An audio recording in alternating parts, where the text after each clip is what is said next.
Ayo, ayo. Ma'am, gabaligya ka sigarilyo? Ay, hala sir, wala ra ba ko kabaligya sigarilyo sir? Ay, wala di ka kabaligya sigarilyo sir? Aw, ma'am. La, sayang. Inani ang imong lugar no, kay daghan ka yung tao. Pwede ka magbaligya aning daghan ka yung sigarilyo. Kay halinon kay na sigarilyo. Sir, ang sigarilyo og dili pa na makadaot. Ako jud nang ibaligya sir. Of course, nagkinahanglan jud kog halin. Pero tungod kay makadaot man na siya sir. So wala ko ana ga baligya. Kay makadaot na siya sa kinabuhi sa tao. Gawas na makadaot gyud pud na siya sa pagkinabuhi nga Kristiyano.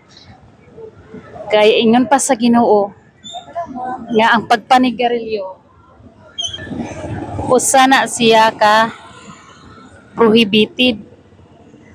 Makadaot na sa lawas nga gihimong templo sa Dios. Kaya nga tong lawas gihimo ni sa Dios nga templo.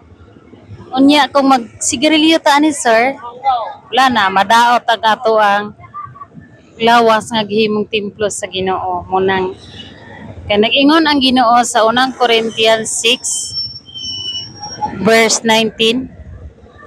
Wala ba kamo masayod nga ang inyong lawas templo sa Espiritu Santo nga nagapuyo sa sulod ninyo o nga kini inyong nabatunan gikan sa Dios? Kamo dili na inyo sa inyong kaugalingon.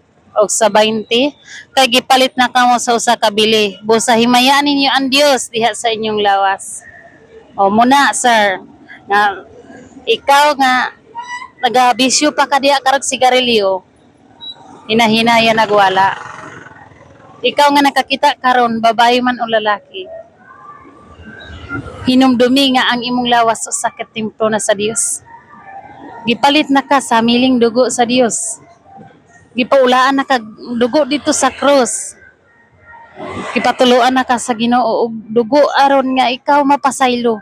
Unya nganong ikaw kapadayon makasapagbuhat sa pagpakasala. Ang bisyo usa na siya ka kahilayan. Ang pagpanigarilyo usa na pagkabutang o usa na siya nga nagdaot sa imong lawas. Nganuman nga magpadayon pa man ka. Usa karon nga nakakita na kaani nga video. Basaha kung na kay Bible. Kung wala kay Bible, pwede ka mag-install ya sa imong cellphone. Nasayod ko nga almost trillion peoples nga nagbuhat or naaghimo og Facebook or na cellphone.